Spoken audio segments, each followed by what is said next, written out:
Good evening to you all, and thank you very much for joining us on Rwanda Television News tonight. We do hope you had yourselves a productive Wednesday. Now here's a sneak peek of our edition tonight.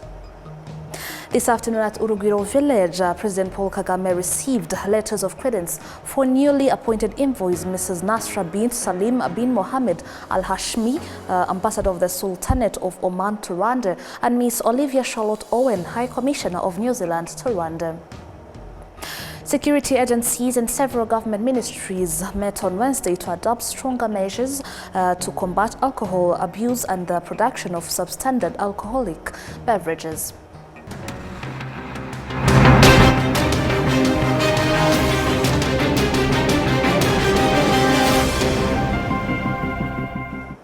My name is Enora Gladys Awatoni, and we are totally glad to be hosting you today. Now let's kick off with the news in details. This afternoon at Urugwiro Village, President Paul Kagame received letters of credence from newly appointed envoys Mrs. Nasra bint Salim bin Mohammed Al-Hashmi, the Ambassador of the Sultanate of Oman to Rwanda, and Miss Olivia Charlotte Owen, High Commissioner of New Zealand to Rwanda. Adam Squizera kicks off tonight.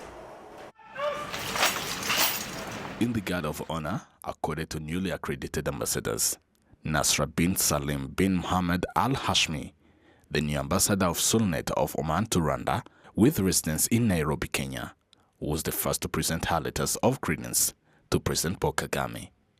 Rwanda and Oman already enjoy strong bilateral relations. Ambassador Nasra's appointment comes as another step in strengthening cooperation between the two countries following the recent expansion of ties through Salam Air, Oman's national carrier, which has begun operating twice-weekly flights between Muscat and Kigali. The new route is expected to boost trade, tourism, and investment between the two nations. Olivia Charlotte Owen, the new ambassador of New Zealand to Rwanda, also presented her letters of credence to President Paul Kagame, with residence in Addis Ababa, Ethiopia. Among Ambassador Owen's priorities is reinforcing the long-standing relationship between Rwanda and New Zealand, with a focus on advancing shared interests in trade, investment, and economic cooperation. Relations between the two countries were further strengthened earlier this month when they signed a memorandum of arrangement on political consultations. Adam Squizera, RwandaTV News. Security agencies and several government ministries met on Wednesday to adopt stronger measures to combat alcohol abuse and the production of substandard alcoholic beverages. The meeting comes after it became apparent that previous efforts to address the problem had not produced the desired results. We do have the details. Figures released by security agencies show that 50 people have died over the past 6 months after consuming substandard alcoholic beverages, while 100 others have lost their eyesight as a result. Residents across the country continue to express concern over the widespread consumption of illicit alcohol and alcohol abuse in general. The seriousness of the issue prompted various ministries and security institutions to convene a meeting aimed at developing a common understanding of the problem and agreeing on stronger, coordinated interventions. The Minister of Local Government, Dominique Habimana, acknowledged that although some measures had already been implemented, they were not addressing the problem quickly enough. What this shows is that the efforts we have made over the years have not been sufficient, because the problem has continued to grow. I think we should all acknowledge that. It does not mean we have not been working hard or making significant efforts, but rather that those efforts have simply not been enough. That is why the problem has continued to worsen. During his discussion with participants of the 16th Itorero Indangamirwa, President Paul Kagame expressed concern about the harmful effects of alcohol and other intoxicating substances on young people as well as adults. Alcohol is killing you, it's killing young people. It has killed so many old ones like us. This thing will kill you before you realize your ambitions. If you have any, because you must have ambitions first of all. Then don't cut your life short for really nothing. Minister of Local Government Dominique Habimana notes different government institutions have now joined forces and agreed on a coordinated strategy to tackle the problem. We have therefore resolved to intensify our efforts by continuing to educate our citizens. We want people to understand that excessive alcohol consumption and drinking to the point of intoxication are harmful and should be avoided. As for those who manufacture illicit alcoholic beverages, you know we have been taking action against them for some time.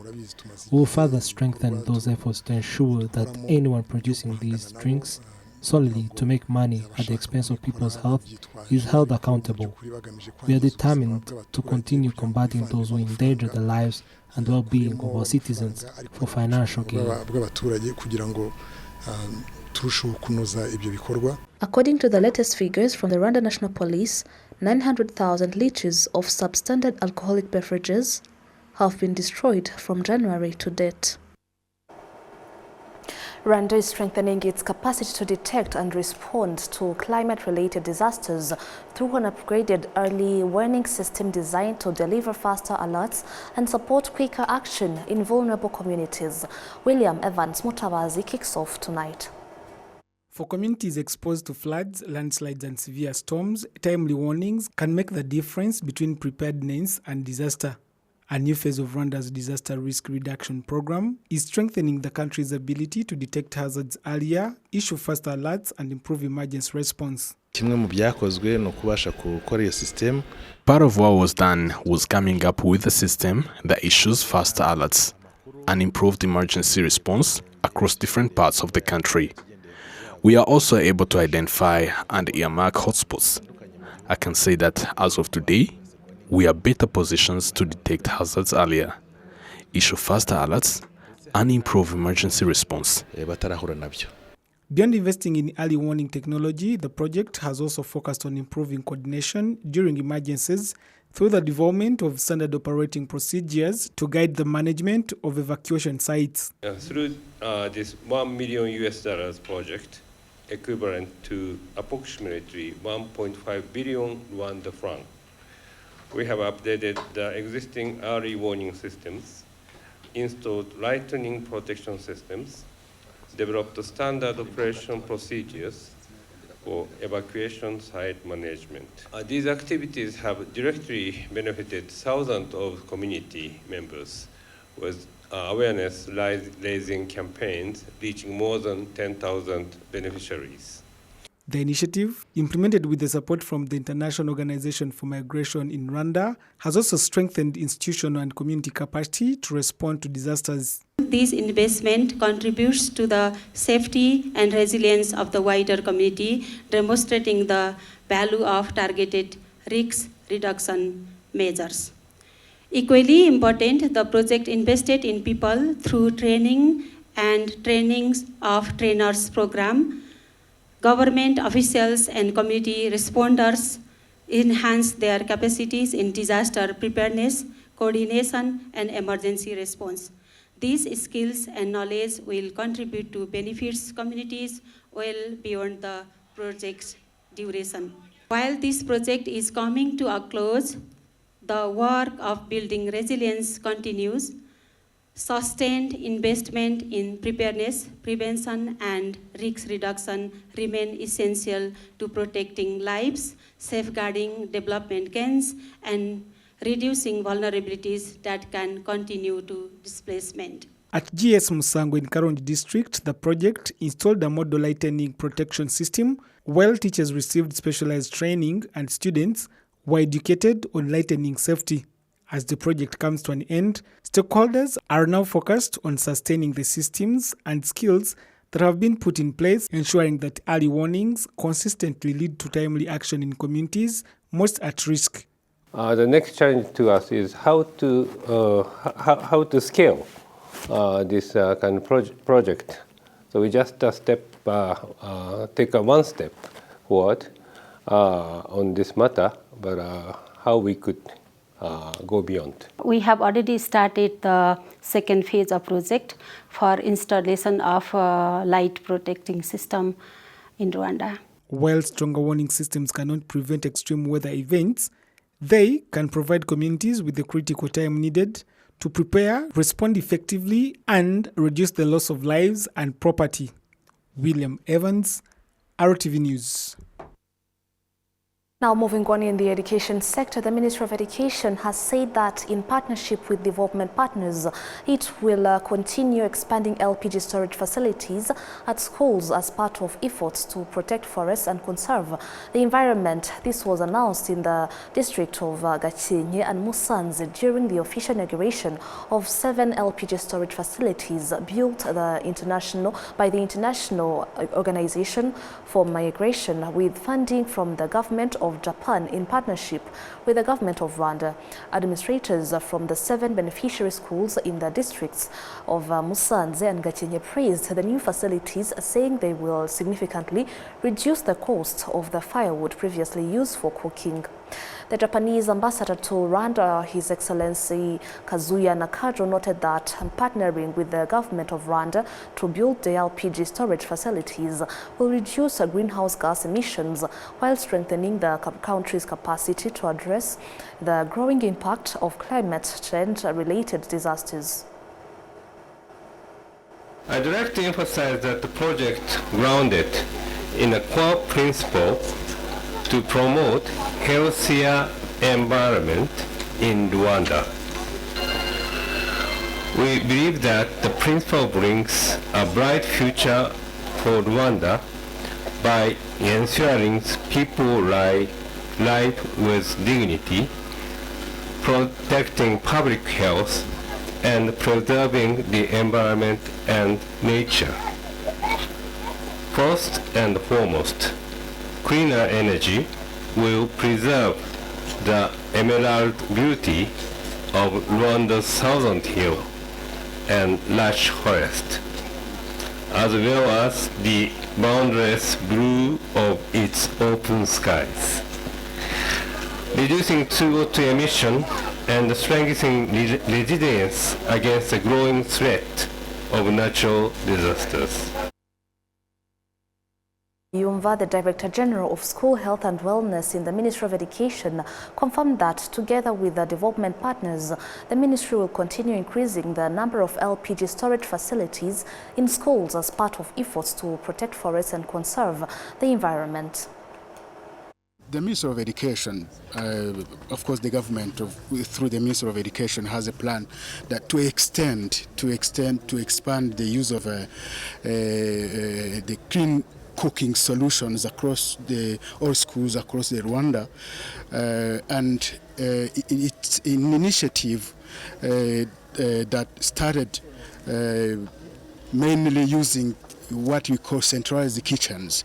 Where we use centralized kitchens, we use both energy, combined solar energy and electricity, on-grid electricity, or other on other schools we use LPG gas, as we received today in 7 schools of Gakenke and Musanze district. So we have a long plan for shifting from using biomass for cooking to expand to using clean cooking solutions. The 7 LPG storage facilities cost more than 1 billion Rwandan francs. Now, moving on with more news ahead, Bank of Kigali has launched the BK Wellness Festival, an initiative aimed at encouraging its employees to prioritize their health and overall well-being. The festival has also attracted exhibitors showcasing nutritious foods, fitness services, and exercise equipment. We do have the details. The 4 days festival is taking place at Imbuga City Walk in front of the Bank of Kigali headquarters in a pedestrian-only area. It has brought together exhibitors offering nutrient-rich foods as well as companies providing fitness services and exercise equipment. Employees of Bank of Kigali say the initiative demonstrates the bank's commitment to their well-being and will encourage them to pay greater attention to their health.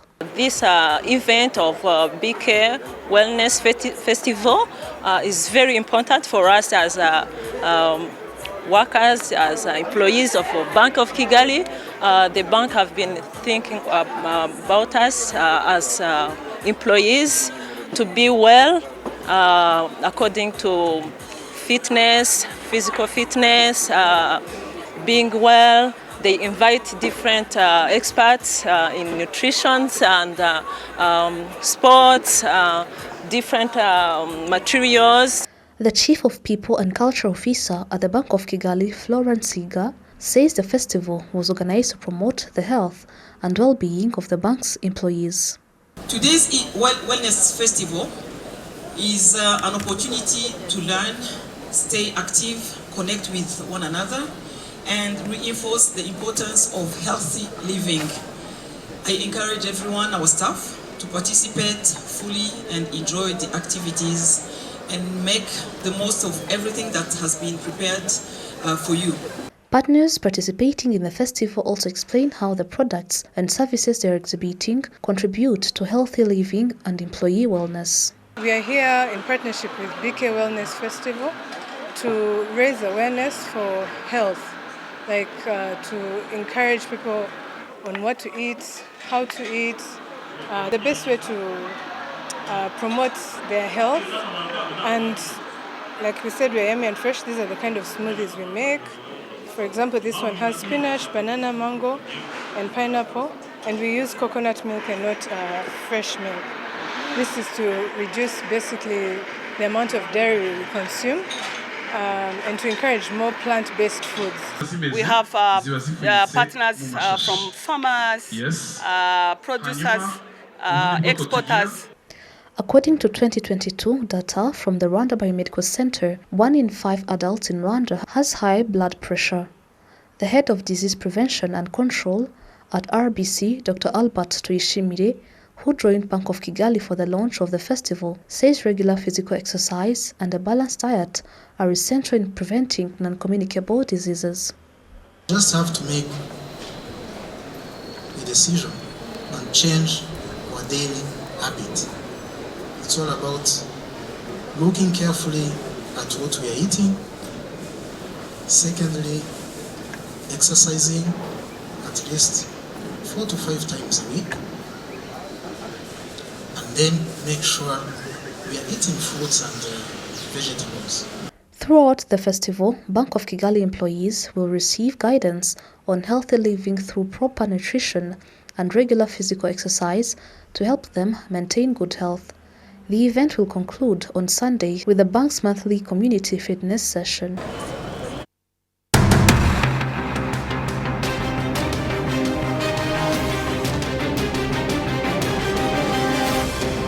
Now that wraps up today's English News Bulletin. On behalf of the whole technical team, thank you very much for watching Dossier with Rwanda Television. My name is Enora Gladys. Stay safe and stay informed. Have a good night.